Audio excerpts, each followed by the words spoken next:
So today is not going as planned at all.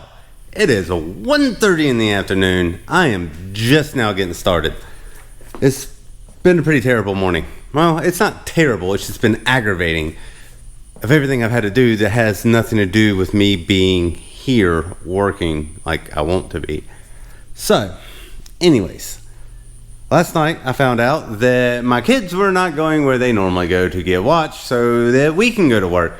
Well, my wife ended up staying at home, working from home, and has the kids at home with her. In order to do that, she needed some time to do, me watch the kids, basically, so she could do other things. So that turned into me watching the kids this morning. That was fun. That was real fun. I don't mind spending time with my kids, but it's really bad timing right now. She said maybe her dad told her, maybe he didn't. I don't know. I don't care. Doesn't really make a difference to me at this point. The thing is, I have a motor that has to be done tomorrow. Like, the guy wants it tomorrow afternoon. So on Thursday, he can put it in his car. So on Friday, he can go to the racetrack so he can race his car. I told him I thought that would be feasible. Because I thought I was going to be here this morning, I thought I was going to have that motor done and that motor done. That's not the case. Like I said, it's 1:30 in the afternoon. I expected to be starting the other motor that's in the back and these to be done. But anyways, enough about complaining. I guess I'm going to get back on this Oldsmobile. I've got it off. I got to get the seal ordered like I said I was going to do. I just got to call and do that. I guess I'm going to jump off and do that so I can get that done. Get jump on this, get this done. Hopefully, maybe have to work into the evening tonight so I can get that other motor done that I haven't started. All right, talk to you later. Why is my speakerphone doing? Hey, this is Michael, customer. Hey, Mark. Hey, I got a Oldsmobile 350 that I'm building, and last time I was doing a 260 not too long ago, and Chris got me a rear main seal. It was actually like the rubber instead of the rope seal, and I was wondering if that would all, because it was being a 260, I would assume that it would still work for this 350 also. So it's like a 400 seal, I believe he got me. 350 Oldsmobile. Yes, sir. A rubber seal would be the same as should be like a 292 Ford. It's the Olds 260, 307, 350, and 403. BS 6141. All right, I will take one of those if I can get it. It's the PBM PS 240 30FS.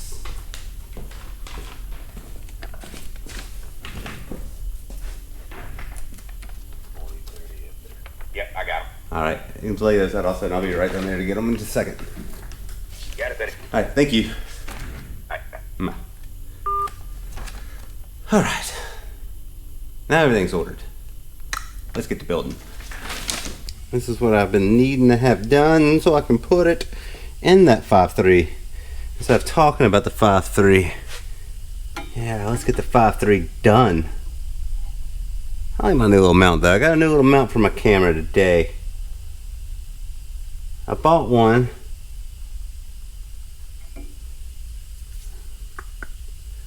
The same measurement twice on the same 1/10 of a thousandths. Yep. So I like that one. I like what I got. I believe this is a, let me look at it. It's a K1 Technologies forged crank 4340. It's a nice one. I like this one a lot. The guy is building a turbo motor, and I believe what I was told is for a drift car. I don't really know what it's going in. I just know that it's for a turbo car.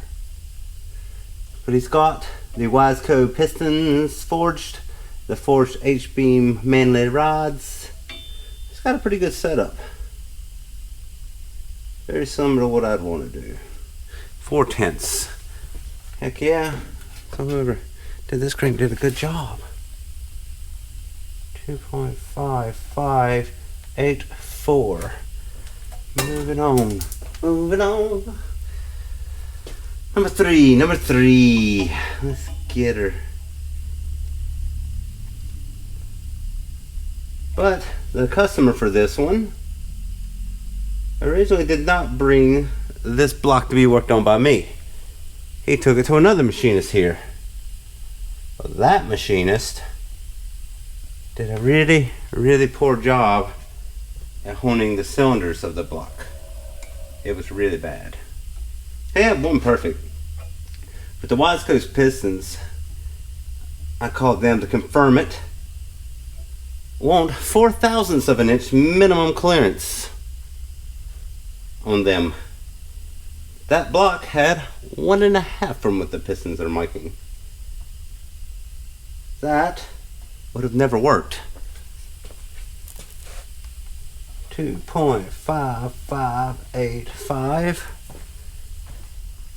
This motor probably would have locked up if I had to guess. 1, 2, 3, and 4. I think I'm on 5. Yes, I'm talking so I can't remember what I'm doing. Oh, but that's beside the point. He had one that was correct. I did like 2 passes on it just to clean the cylinder up and whatnot. And the reason I'm going back and checking these main clearances, because I'm not the one that's going to be putting it together, is that there was scarring on the main bearings from however it got put together. It got put together, and I guess by hands. Like, I don't see any scarring on the crank at all. The crank looks perfect, but the bearings have pretty substantial amount of scarring on it. So I'm gonna go through and clearance it all. 8.5. So everything, we got a 5, 6, 4, 5, 6. Everything's within 0.2 of a thousandths on each journal. So it's a really, really good crank. Still factory, if I had to guess. Nothing has ever been done to it. It don't look like.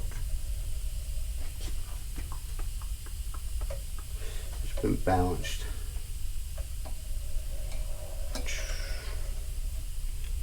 But it looks good. Everything looks brand new and perfect. Alright, now that I got my numbers, I'm gonna go clearance the block itself and see if I can get this bad boy in here today. Because all I'm doing is putting the crank in. That's it. And then they're gonna come and get it from me after I corrected the cylinder wall issues they were having. The guy who was assembling it went to go put it in, and like, he doesn't have an actual dial bore gauge, but however he was measuring it, he could tell that it wasn't anywhere near what it was supposed to be. And so he brought it here for me to measure it. I measured it, and then he called the guy who owns the motor and was like, hey, what do you want to do? And I was like, man, I know if I would have made this mistake on there, I don't try to make mistakes like this at all, though, because this one was pretty bad. I was like, I wouldn't want someone else taking my work to another machinist and having them do it, blah, blah, blah. I was like, I have never actually met the other machinist. So I was like, what you probably should do is call him and be like, hey, and give him a chance to correct his work, and it probably won't cost you anything. Because, you know, if I did this and a customer brought it back to me and the issues that this is having was like, hey, you made a mistake, I'd be like, okay, well, let me just have the block. I'll rehone it, get it right, clean it up, get it back to you, no charge to you, kind of thing. Well, the guy who owns it said that he had the motor for over a year the first go around. He's like, I don't want to do that again. So I was like, yeah, I can get it back to you a lot faster than that. He's like, I'll just pay for it. So some good news in this. The customer who I'm building this 5.3 for, Jesus Christ, I hit ignore because I didn't want to talk to you, dude. I've already talked to another one of your customer representatives. Damn Wiseco calling me back. I've already got the information I need from him. Anyways, so this 5.3 that I'm trying to build for this customer, I can't get him to answer the phone. And where I'm sitting at now is his thrust bearing is entirely too tight for a turbo setup. I do not want to run that. And so it either needs another set of looser half bearings. Like that just is going to cost so much. I mean, his bearings are like $100. I mean, they're H bearings. So trying to talk him into that, it's going to be like, sorry, but you know, this is going to get expensive. It's going to get real expensive really quickly.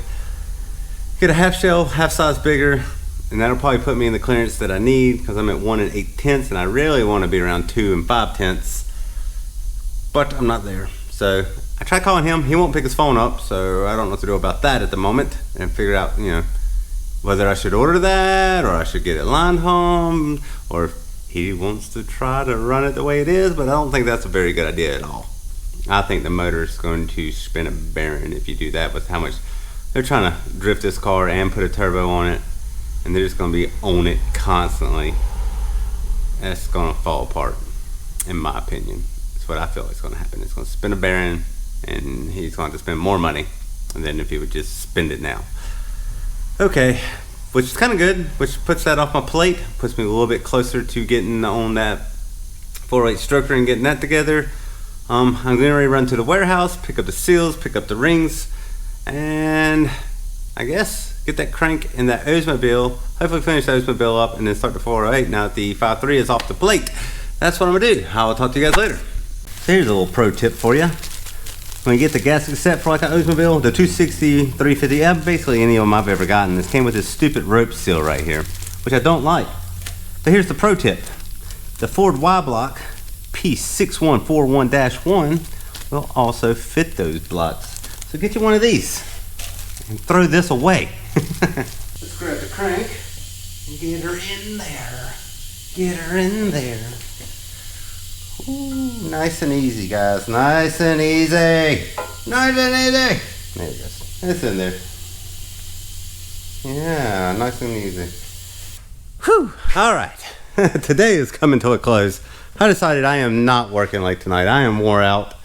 I'm done. Don't feel like doing anything else today. But anyways, did have some good things happen today.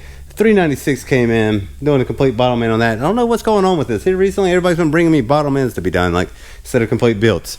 Whatever. I don't care. Money's money. Less work to do. It is what it is.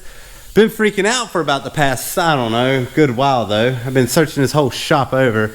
I started cleaning up a little bit, get that table a little more cleaned off so I can have room to build on it.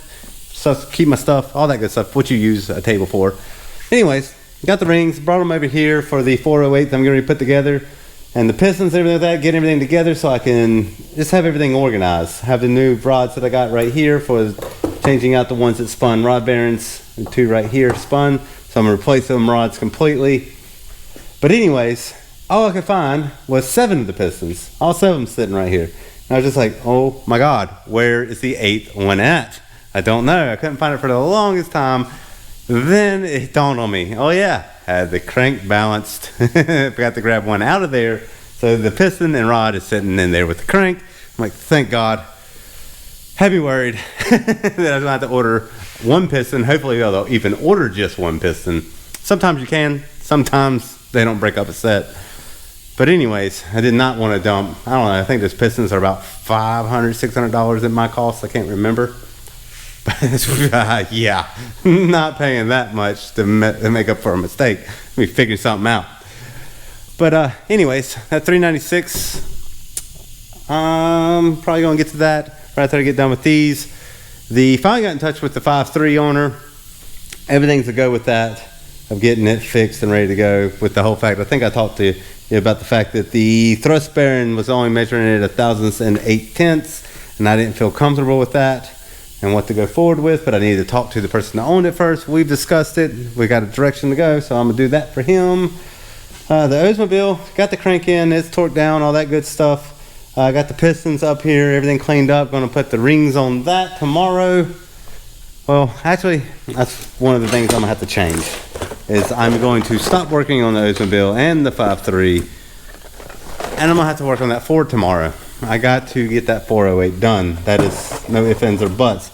He wants to be at a racetrack Friday. These people can hold off. They're not exactly in dire needs of their motor right this moment. So they're going to be put on hold tomorrow. I'm going to work on nothing but that 408 until I get it done. I'm going to try to get into bed early tonight, get here early. I'm going to shoot to try to get here about 7 a.m. That's what time I want to be walking in the door. Hopefully get to here at 7 a.m., get started on that, get this knocked out, so by the time he gets off from work tomorrow, I can hand him this motor. Because I'm done telling him it ain't ready. So I'm going to get it ready tomorrow. And then we'll jump back up on these. Because I can get these done afterwards. That'll give me Thursday and Friday. Get these done, get them picked up, get paid. Start at 396. I got stuff actually in front of that 396. I forgot I still got that block and and that block. Yeah, so I got 3 other things to do before I can mess with that. Need to call the guy about this Grand National motor who said he was going to buy it off of me. Got to use one of them sitting in the floor down. Been sitting here well over 3 years. 3 years. The guy brought it in to have a cam upgrade done to it. I'm tired of looking at it. It's been 3 years. He used to come by. I hadn't seen him in about a year at this point, but he used to come by about every 3 to 4 months. He'd be like, yeah, man, I'm going to bring you some money. I'm going to bring you some money, and we're going to get that started. And all I got to do is change the cam out. It's not like it was some crazy price or something. But it is what it is. Hadn't seen him in over a year, so bye-bye. Not my problem anymore. I'm tired of it sitting in my shop. I need to do that to a couple other things, too. I got some Honda heads up front that I surfaced that the people never came back and got. I got a Jeep 4-liter, I think it is. It's either 4 or 4.2. I can't remember. I need to actually look at the casting on that one. I got that and the intake and the valve cover for a Jeep motor that a guy brought. I finished, never came and got it. I got a set of 1965 289 Ford heads that I need to get rid of also. It's all stuff people did not come and pick up. So let me get that all listed. I need to call this guy because he's got to the point all he owes left, I think it's $2,000, and the motor is his. Get him to come pick that up and pay me the rest of that. That would be awesome. I think that's everything that needs to be sold or picked up. I forgot about the 350. And that's that guy. I need to recall him and tell him to come get his motor because it's done. That's actually the last full build that I've done. It's been done for a while now. I think 2 months. 2 months it's been finished and waiting on him to come get it. He had a set of aluminum heads he wanted to put on it. These, I had a little bit of an issue. He got them for free, he said. But right here, the gasket had blown, but it had blown part of the actual aluminum out of it. Got it re-welded up, surfaced it, and it had still some pitting in it pretty bad, like bubbles that were in the metal. Re-welded again after that, and it's resurfaced it, and it was still the same way. And I'm like, yeah, I mean, it's just a cheap set of eBay knockoff head type aluminum heads. So it's probably just impurities in the metal. So it is what it is. I don't feel comfortable with it. I'm not going to throw those on there and give a warranty if it has the chance of blowing a head gasket. But I have had a guy come in here and say that he would be willing to buy it off of the guy if he's willing to sell them. And he's like, I'll give him a shot. And I'm like, you have fun with that. I'm not taking the risk. So there's that. Anyways, I'm signing off for the day, and I will see you in the morning.